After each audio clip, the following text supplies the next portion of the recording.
Welcome to the System Simplified podcast, where we feature top leaders who share stories on how to successfully systemize a business. Now, let's get started with the show.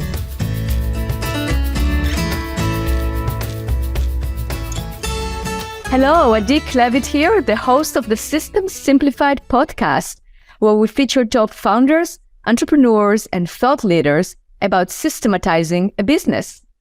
And this podcast is being brought to you by Business Success Consulting Group, where we create, document, and implement processes and procedures for businesses so they can grow and thrive. And today's guest is Michèle Hecken. Hi, Michèle. Hi, Adi. How are you? Doing great. I am so excited to have you on this podcast. It's going to be great because we're going to talk about a subject that is very dear and probably very painful if it's not being done right for a lot of entrepreneurs.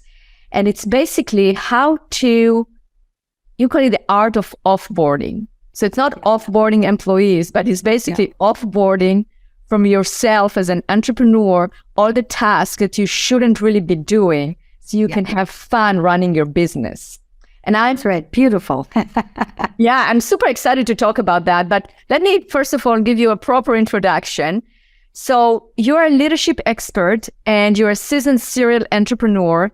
You're a speaker and author. You have over 25 years of experience founding and scaling.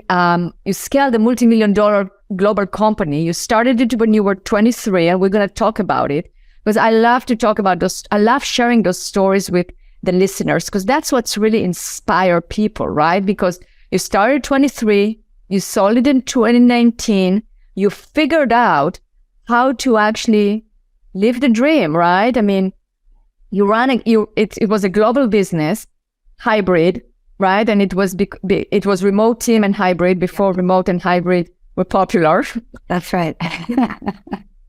So you have a cross-cultural competence and you have expertise. You know, you figured it out. You basically figured out how to offboard those tasks from you, the entrepreneur, the founder, so you can actually have a life, you know, if I want to put it in simple words, right? Yeah. And, you know, we're going to talk also, we spoke a little bit before the podcast about, you know, we hear a lot as entrepreneurs or as visionaries that we need to work on the business as opposed to working in the business. It's a very famous quote, you know, it's the E-Myth is all about it, but how do you actually do that? And that's where we're going to have that conversation. It's going to be very exciting. And just want to mention, I think I did, but you wrote the book, you know, you wrote a book, right? So the title of the new book is The Art of Offboarding, and definitely very excited for our listeners to read it. And you know what we want to do here is we want to create awareness for entrepreneurs around the process that we call the art of offboarding. And I love that you use the word process because we're going to dissect that process of how to actually offboard those tasks, right? So basically, so they can live a life that has more value, they can increase their engagement in the company, but also really, you know, live the lifestyle that they want, whatever that is, right? Whatever their purpose is, whatever their decision is. That's right, Addie. Thank you for that great introduction. I really appreciate it. I'm always humbled when somebody reads me my bio because to me, it's just what I did. So thank you for that. I'm very happy to be on your show and thanks for inviting me. I agree. It's really one of those things that we're always told, work on your business, not in it. And you know, the way I look at the process that I call offboarding, yes, it is absolutely to get your life free to, you know, not serve your business as a slave, but to have your business serve you. The other side of it, of course, is that we want to still grow the business faster than we could if we were in it. So creating more value in your life and creating more value in your business, both of those things are possible at the same time. Absolutely. And I can't wait to dive into it.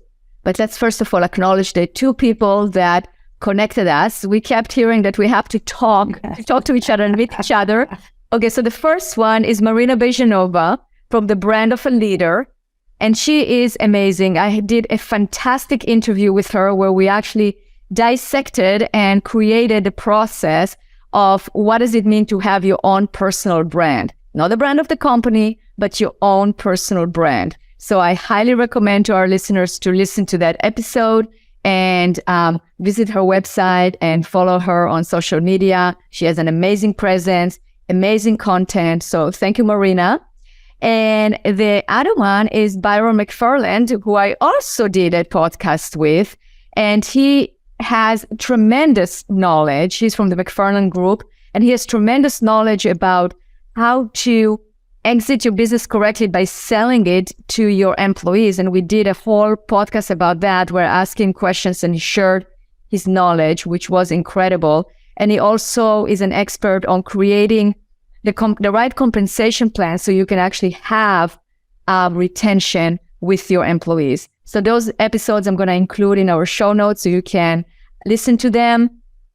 And thank you both for introducing us. So with that, let's go into you and your story and the art of offboarding. So before we go into the process of the art of offboarding, I'd love to hear your story. You started a business at the age of 23 and you sold it in 2019. People say, yeah, it's probably like 5 years later, but I was, well, thank you. You're very welcome. I often say when I see people doing the math in their head, I'm like, I started it at 12, really. Yeah, that's right. I started at 12 sounds better than you have 2 decades of experience with it. That's right. Tell me about starting that business and what was it all about? Okay. So it's 8 a.m., 1994. In my small home office, and I get up, I look into my office, and there's about 40 feet of rolled up thermal paper fax, for those listeners who even remember what that is, all over the floor.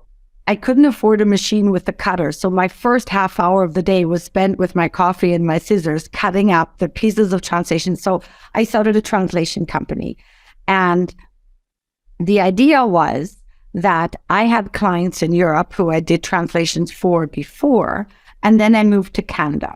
And they were very sad to say, well, what are we going to do? We really like your translations. And I said, look, it's even better. Now I'm 8 hours behind, and the new invention of the fax machine will help you, because when you go home at 5 p.m., you can throw the translation on the fax machine. That's 9 a.m. my morning. So you're sending it into the past. I have all day to translate it. And when you come back to your office the next morning, it will be there. And this was at a time where translators in Germany and probably all over the world were still delivering translations on a typewriter and sending them by mail. And translations were always, and still are, always urgent, right? And usually an afterthought. So back to my morning with a 40 feet fax roll all over my floor, I should be so excited because the business is literally rolling in and I'm making it and it's awesome, but my heart just sinks because I will never forget that day. It's been months and months of working 20-hour days. The idea, which I called my purple cow later on, really hit home, and it was a real differentiator for me. So I was busy and I was so burnt out. I looked at this and I knew what this fax on the floor meant. It meant another 20-hour day of translating. It meant another day of not cooking dinner, putting my kids to bed, who were 2 and 3 years old at the time, or 1 and 2, something like that. And it meant another night of 3 hours or 4 hours of sleep. And as excited I was just exhausted. But what do? Of course, I go to work, I translate everything. 2 a.m. in the morning, I finally finish, fax everything back. And of course, you have to wait for the send confirmation. You can't just send it and go to bed. So I go and listen to my answering machine, and there's 3 messages on my answering machine. The first one was from my doctor telling me that I had missed yet another appointment and that they have a wait list for new clients. The second one was from my hairdresser, who said, you got to find another salon. It's the 3rd time that you haven't shown up. And the last one was from my friend, who said, are you still alive? I haven't seen you in months. And at that moment, it was so clear to me that I was being fired from my own life. I didn't have one. And so I went upstairs, checked on my baby girls, and they're like asleep in their beds like little angels. And I just lost it. I just started crying and crying and crying. And when I finally figured it out, it's like, wow, if I don't make a change, my own kids are going to fire me from their lives one day because I'm not here. And I didn't want that to happen. And I decided then and there that something had to change. I loved being a mom, but I didn't want to be a full-time mom. I loved my business, but I didn't want to work 20-hour days. I couldn't. It wasn't sustainable. So I decided there's got to be a way where I can have my cake and eat it too. I wanted to have both. So I did. So the next day I started doing things differently. I started looking for translators, and it was a process. It did not happen overnight. It took about a year for me to get that up and running. So I was still doing translations. I was training translators. I was proofreading, editing, sending them the translation back with comments. So at first my workload almost went up a little bit. And I had a mandate that I will not turn away a client. And that mandate, that value was still there when I sold the company. We continued that value as part of my business, part of our business. And so I started looking for translators, started training them, and I had offboarded myself from translating. And now I was proofreading 20 hours a day. So it was from the frying pan into the fire, but I also knew that it was a step forward. Because once I trained the proofreaders, I would give them the translations and just spot check. So I back then created a process for the translators, for the proofreaders that we also kept in the company for many, many years. As a matter of fact, when I sold the company, my first 3 translators that I trained were still working for us. So that was pretty cool. Very cool. So then having the process and training really led here to retention. I mean, you had that retention. It's amazing. So people work for you for basically over 20 years. And these are freelancers, right? These were freelancers. They could work for whomever. And I remember this one time where I needed to shift when I knew it was time to shift from, I stopped translating, I was proofreading, and there was this other pivotal moment where I got a call from my main translator, fantastic translator, excuse me. And she said, you know what, Michèle, I really love the work and I love translating for you, but I got an offer for a full-time job. And it's reliable, and I know what I'm going to make at the end of the day. And I had just spent so much time training her. And I said to her, it's like, okay, what can I do to keep you? What can I do? She said, well, I need a reliable flow of work. And I took a leap of faith and I said, okay, let me get you that reliable flow of work. And if I can't, we'll figure something out in the meantime. I just really want you to stay. And she said, okay. So that's when my role changed the third time, because I needed to now be the chief revenue officer in my little 2-man, 1-man company, 1-woman company, because I was responsible for bringing enough work. Otherwise, my translators would leave. So I had to completely cut the proofreading and just focus on bringing in revenue. And it's interesting. I mean, in your business too, in your consulting practice, you know, and you help your clients also kind of transition. What works at one point in your business doesn't work at the next. And as we grow, we need to change our roles and we need to change our job description. And that's a permission we need to give ourselves. So I did that. And it was interesting because that no really changed my business.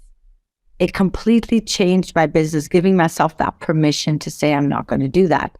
And I have another little story about that if you're interested. Yeah, I'm very interested. And okay. For that, I want to really mention what you're saying in terms of giving yourself a permission. Because, when people ask me, what is the success, like how can you make a project successful? Let's say you document the processes and procedures for a company. How do you make sure it's actually being implemented, that people are actually using it? And I said, it comes with a decision from the top, right, to actually use that. So it's that decision, that permission, it's a permission to use it. It's a permission to change the culture, to actually start implementing it. So that is very important because you have to shift. We all overuse the word pivot, right, during the pandemic, right, or the change, but it is that permission to actually look at the circumstances and make the best and adapt them to what you need to do, as opposed to being set in your ways. And I think that is really a powerful statement. It's kind of like the fax machine. If you still, if you didn't keep with the technology, right, you will still be stuck with the fax machine, nobody using your services. So it's really seeing where the situation is and being able to analyze it and look at it that makes you able to actually offboard things that are not in the right. Maybe they were in the past, but not right now. Agreed. I talk about that a little bit in my book, and I'm kind of thinking my second or my next book, third book, is really going to be about that permission in life and business. So I'm excited to talk about that. I remember the permission I needed to give myself, and it was tough. So at that point, my then husband was in the business and he was managing the project for me so that I could do the sales. And by the way, the sales were, of course, 8 hours ahead. So I still had to stay up late to call the people, and I had to travel to Germany a lot, which, of course, was fun, but also very productive. And I remember one day I was so excited. I had my gym bag. I was going to the gym. I was meeting my friend for coffee, and then I was going to go to the hairdresser. I did find a new salon. And I was just about to go out the door, and he said to me, Michèle, wait. There's a small translation here. It's just like half a page. Can you just proofread this quickly? Because it's going to be way more work for me to send it to the proofreader and get it back. It'll only take you 5 minutes. And I remember standing there in the door to his office, and the guilt is like, I should just proofread it. What he says makes total sense. But every fiber in my body was screaming, no. And I knew why, because I knew if I touched that translation, I would find something. Maybe it wasn't wrong. Maybe I would have just formulated it a little bit differently. Translators are finicky, right? Our own translation is always the best translation. So I would have found something.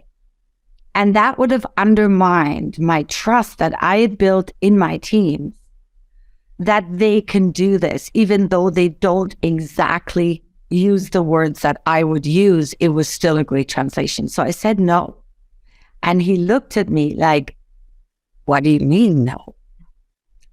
And I said, no, please send it to the proofreader. And before I could change my mind, I turned around and I walked away. And of course, he was upset that I was upset. And like, my goodness, how do I not get sucked back in? Because that's the other thing we do as entrepreneurs. We put processes in place. We decide that we're going to offboard or that we're going to work on the business, whatever nomenclature we're going to use for that. And then something happens and boom, we get sucked back in. And it's like 3 steps forward and 2 steps back, or worse, 2 steps forward and 3 steps back. So it was a really pivotal moment. And I realized that, of course, he's surprised, because I hadn't communicated at all that my role had shifted. He still saw me as a translator and the proofreader, which I had been for a couple of years. And so I realized I need to communicate differently. So I said, it's like, look, I'm not a translator anymore. I'm not a proofreader anymore. I am responsible for sales, growing revenue, and the culture of the company, which I found out much, much later. Those are the 2 main jobs of a CEO or an entrepreneur: grow revenue and build a kick-ass culture at the end of the day. So I changed my job description and I communicated that. Once I was clear, Mike, I'm not a translator, I'm not a proofreader, I am revenue and culture, nobody ever asked me to proofread anything again. So there's so much power when I work with clients today, when I help them offboard themselves from responsibilities in their business.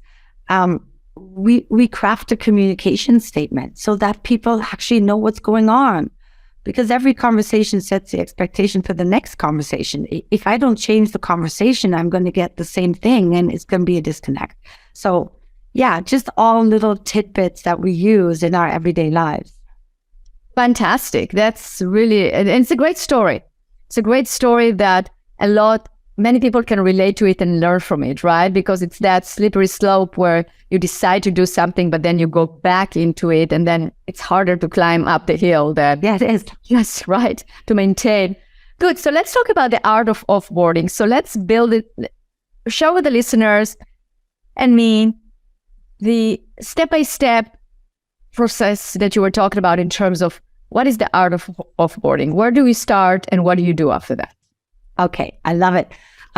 So my vision, and of course, while I was doing it in my company, I didn't call it that. I didn't call it anything. I just did it.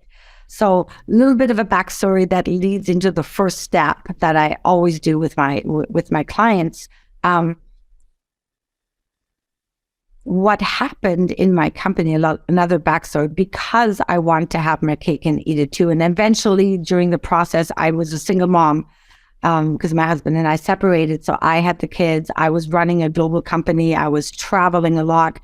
And it's like, okay, am I doing this again? Am I going to get fired from my life? Or are my kids going to fire me from their lives? And so I hired a COO, and I didn't hire, I promoted from within the company. And people told me I was crazy. I was crazy. I was like I was over $1 million, but still small, not a stage where companies typically spend money on a COO. So entrepreneurs will do it themselves. Now, I hated doing the admin stuff. I'm not good at it. It takes me forever. I procrastinate on a lot of those things. But knowing that gave me the power. And people said, you know what, why are you doing this? You should just keep the money. I'm like, yeah, I'd rather keep my kids and my family, and the money will come if I'm not in it. So what happened, the first step, actually the very first step is knowing what you want, that permission. So when I work with clients, we get really clear on what do you want your life to look like? Because we do business plans in our lives, in our businesses, 3-year, 10-year, 5-year, whatever we do, 30, 60, 90. But we rarely plan our own life with a proper vision. And if we do, it's, in the future, and that's great. What we forget is, how do you want every day to look like? What's a good day for you? So those two things is what I start with when I talk to a new client, because that permission comes from something that you really want. You know what you want your life to look like. You know what you want your day to look like. Absolutely. So it's the objective, the plan. That's the first thing in terms to offboard, because you have to have a why you want to offboard, right? Exactly. And I'm with you. That's when we start documenting processes and procedures. I always want to know the why. Why document processes and procedures? Because if the company doesn't have a why they want to do it just because somebody told them, it's not going to work, because they're not going to put it all the way. Yeah, so I'm with you. And by the way, hiring a COO, that reminds me of the episode I did just now with Cameron Herold. I did 2 episodes with him. And the last one, the most recent one, was about his book, The Second in Command. So he will 100% approve with the decision that you made to hire that COO, because, that's what allowed you to go to the next level. Absolutely. And I've known Cameron Herold also for a really long time. And I remember he told me something really profound. I was at the EO, used to be called Birthing of Giants, and then it was executive education program at MIT together with EO. And Cameron was one of the lecturers there. And great presentation. I remember we were in a car and I was working with Vern Harnish's 1-page strategic plan. Known Vern also for a really long time. And I loved the strategic plan because it was on 1 page, easy. But it was too big for my company. And I said to Cameron, it's like, yeah, this is so great and I'm implementing it, but I'm kind of struggling to fill out all the boxes. I don't really understand what some of the things mean. And he just looked at me point blank and he said, Michèle, it's not a coloring book. And it was like, oh my goodness. It's like, you don't have to fill out every box. Fill out what's relevant to you. Fill out what's meaningful to your company. Otherwise, you're following a process that doesn't serve you. If your company's not big enough to fill all the boxes, then don't. It's not a coloring book. And I still, if Cameron watches this episode, I don't know if he remembers, but he sat behind me in the car and we were going somewhere. So I always tell that story, and it's about the permission to do it your way. It's one of the permissions I talk about in my book, but to stay away from the shoulds. Like you said, if we just do a process because we think we should do a process, it will never work. And that's one of those examples where if I just followed the process 100%, it wouldn't have worked for me. So sorry, just a couple of shout outs. True. And very cool. It is. It's true, because as entrepreneurs, we have the freedom. That's what entrepreneurs want. They want freedom. Yeah. And we have the freedom to choose what to do and freedom to decide that this is right for us or this is not right for our company. It's not a cookie cutter. It doesn't, not one size fits all. And that's one of the things. As you mentioned, as the CEO, you're the chief revenue officer, you are the rainmaker, you bring in the revenue, you create those relationships, you create the culture. But I think it's also, I know it's also the part of doing that is also creating the overall strategy. And part of the culture is that culture of what we just talked about. It's like what's right for the company, right? What is applicable, what is not applicable. So Exactly. So that was one of those pivotal moments that I learned, I think, back in 2010 or something like that. Always stuck with me. So thanks for that, Cameron. So the first step is really getting clear on what you want your life to look like in the future and every day. Let's not forget about every day. Then the first step to the offboarding process, where it came from is I hired my COO, but I was still doing a lot of the things that, in the transition, coaching her, training her. And eventually what happened is she said, this is great, but I thought that was my decision. Why are you coming in and asking me about this decision? And why are you making a decision that was supposed to be my decision based on my COO job description? And I'm like, oh, good point. And I realized that I don't have a job description. And most of us don't. Right. So when we're looking at a team, and look, especially the relationship between a CEO and a COO, there's a lot of overlap. There can be. And so getting clear. So I sat down and I wrote down everything I did, all the main responsibilities. And she did the same separately. And then I said, okay, let's rank them as how much value to the company do each of those responsibilities have? High, medium, low. Let's then look at how much energy each of those responsibilities gives us. It's the love lows. Again, Vern Harnish learned this from him. I think it was at the 20th anniversary of the Owen Begacy. He talked about making a love and loathe list, which is different from your strengths and weaknesses.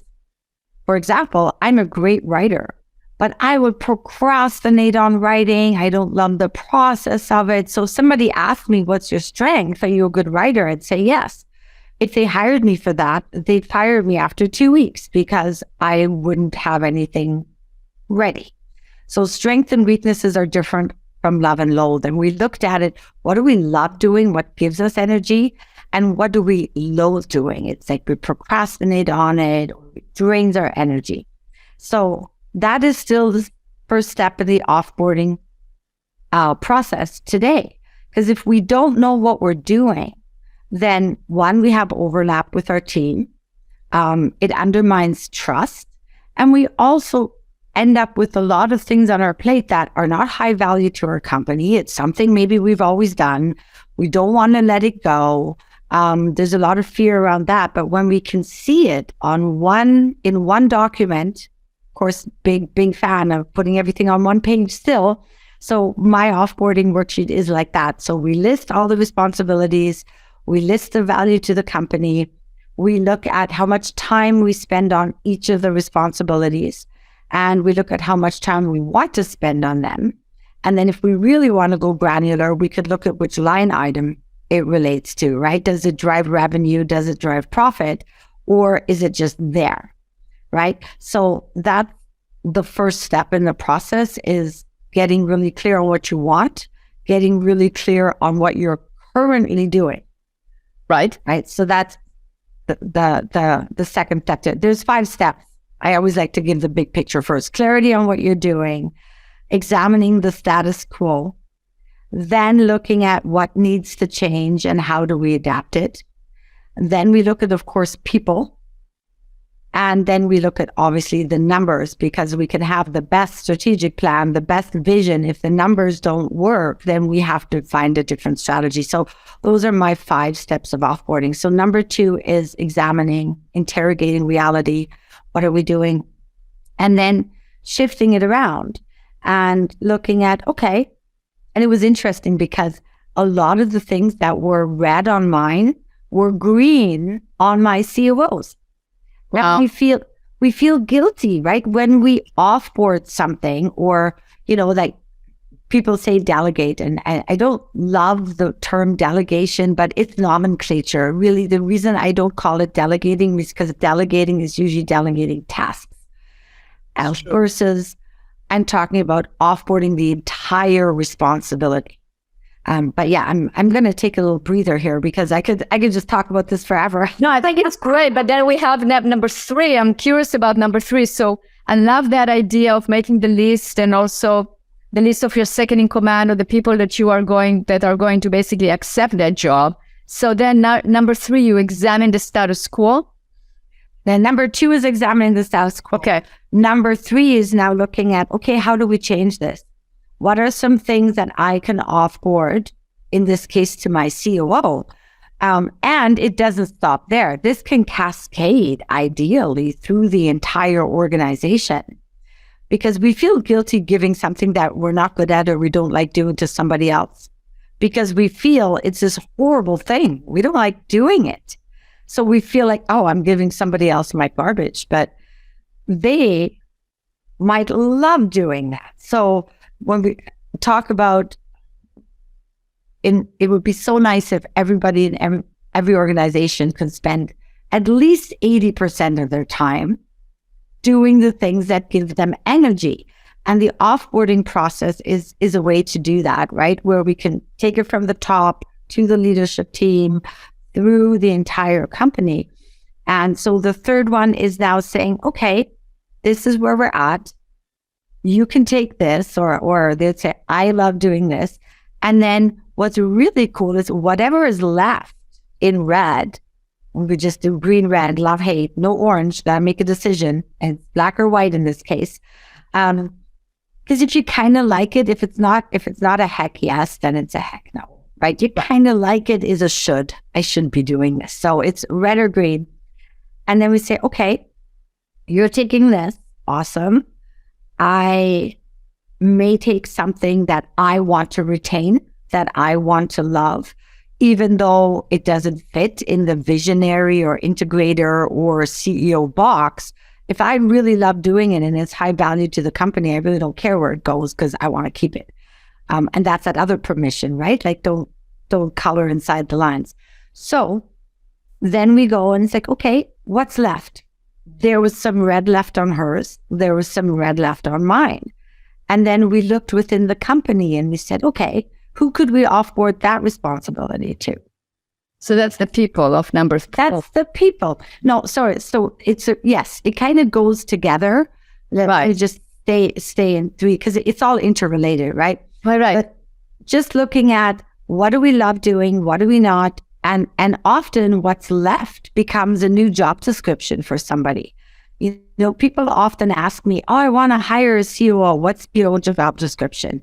And they Google and they come up with a bunch of different things. And I say, well, if you just sit down with your leadership team and you do this exercise, what is left is going to be an essential part of the job description of your new COO, because you want to hire somebody who loves doing those things, right? So it has a lot of applications. And then it can go down to the organization, which brings us to the people, right? And I just want to make one little distinction again. When we delegate tasks, typically what happens, especially as entrepreneurs, because we have the freedom to do things or not do things because nobody's controlling us, right? We're like, yeah, I'll do it. Yes, yes, yes. And then we procrastinate, and then we're late, and then we feel guilty, and then we give it to somebody else eventually. Sometimes we're smart enough to delegate it to somebody else at the get-go, but what happens is we still carry the responsibility for that task that we just delegated. So it feels great. It's like, whew, this is off my plate. I don't have to write this blog. I gave it to somebody else. Awesome. It's still my blog. I still am responsible for scheduling, for doing all these things, right?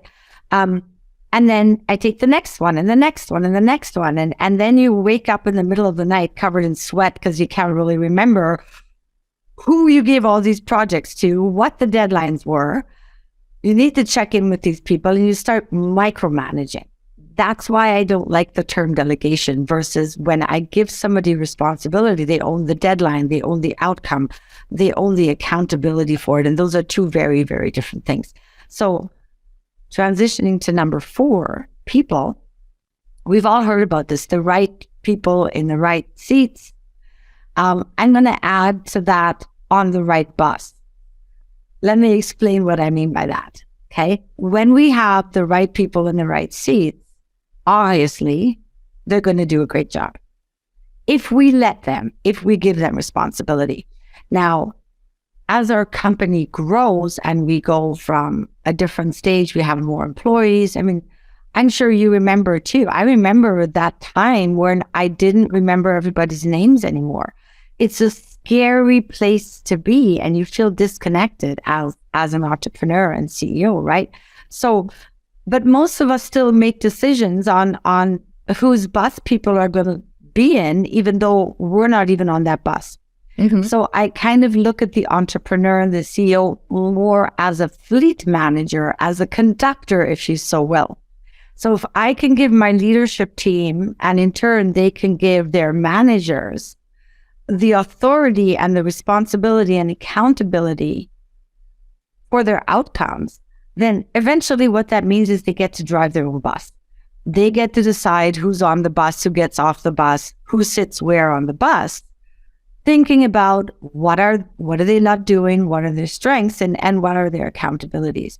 And so then the job as the entrepreneur really becomes to make sure everybody's clear on the destination, everybody has a roadmap, everybody knows the rules of conduct and culture in the bus. And when we stop and break, we have fun together, but we may take slightly different routes, but we're all going to get there at the same time. So I like adding that layer because the right people in the right seat still have me driving the bus. And if we're truly offboarding responsibilities, then somebody else needs to drive the bus or the car or whatever it is. Does that make sense? That's my take on people. It's autonomy and accountability and responsibility. Right. And it's having the right people that are willing to have that responsibility and are willing to do that. That's also part of creating the right culture and choosing the right people. Absolutely. Right. And not everybody can drive a bus. Nope. No, absolutely. Right. Okay. Number 5 now. What is number 5? The numbers, right? The numbers, the P&L. Like, you can have the best process in the world. You can have the best vision and strategy. If you can't make the numbers work, it's really tough. We all look at our P&L and our balance sheet. A lot of us look at our balance sheet and our P&L after the fact. So the month is closed, and we give our accounting a couple of days, a week, sometimes even a month to close the previous month. Let's be honest, if we're growing. And to me, that's kind of a bad way to lead, because we we can't change anything anymore. So one of the things that we do, we look at the numbers, we set up a rhythm where we're looking every single day at the numbers, and that's where systems come in. If you're flying blind and you don't have access to your numbers, where your sales is, what your gross profit, in our case, we were a gross profit driven company, net profit also, obviously, then you can't change anything anymore. If I know on day 5 of the month that we're behind, I have options, right? So that's the one thing, really looking at the numbers, really looking at the line items as to what does it drive. And I'll give you an example. We were hard hit in 2007, 2008, as was everybody else. Lehman Brothers, like, we worked for big global law firms. We did cross-border deals, and those were our clients. And all the cross-border deals dried up. The banks weren't financing anything anymore. We were translating all these deals, and we lost probably over $500,000 in revenue, probably more, in that year. And we were looking at, how do we survive? Yes, we had to let people go. It was really, really, really painful. What saved us is this exercise of looking at the P&L and looking at, what does this drive? And so we had one thing on there, which was rush charges, because translations are always urgent. And the rush charges took a lot more work for the project managers, so we passed that on to the client. Most of that, though, was still a profit driver, right? And so when we realized that, and we had never really raised our rush charges, and I knew competitors were charging much more. So I said, okay, let's do it. Let's raise that one line item. And because we couldn't really raise prices during a global economic crisis, that wasn't really an option. But the urgency was still there. And I will tell you that saved our business, looking through that line by line with a fine-tooth comb, looking at plus minus 1%, what would it change, and modeling those things out. So there's often money that can be found. There's also often people that can be found. So looking at the P&L, looking at the numbers a little bit differently, proactively, is really a big part of the offboarding responsibilities and working on your business. Wow, Michèle, that's amazing. You just walked us through the 5 steps, the art of offboarding. Amazing, and it makes total sense. So, I'm glad.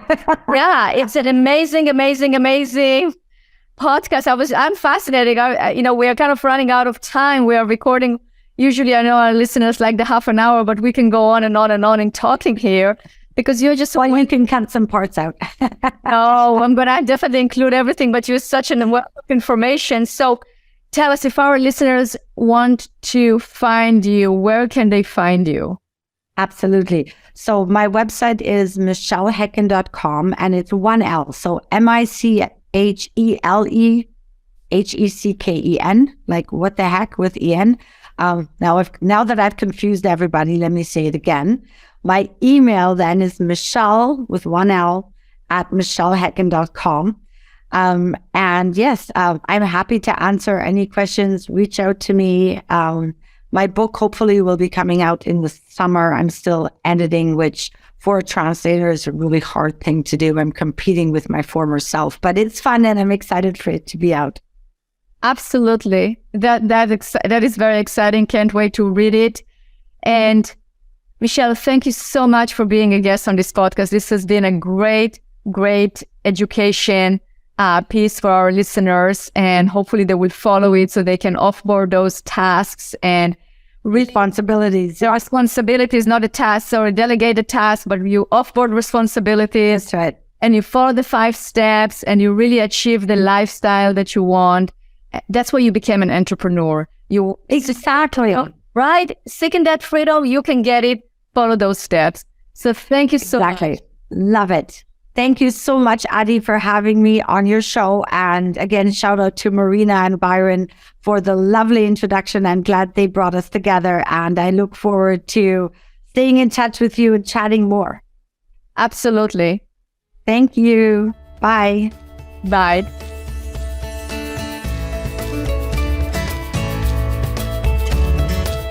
Thanks for listening to the System Simplified podcast. We'll see you again next time, and be sure to click subscribe to get future episodes.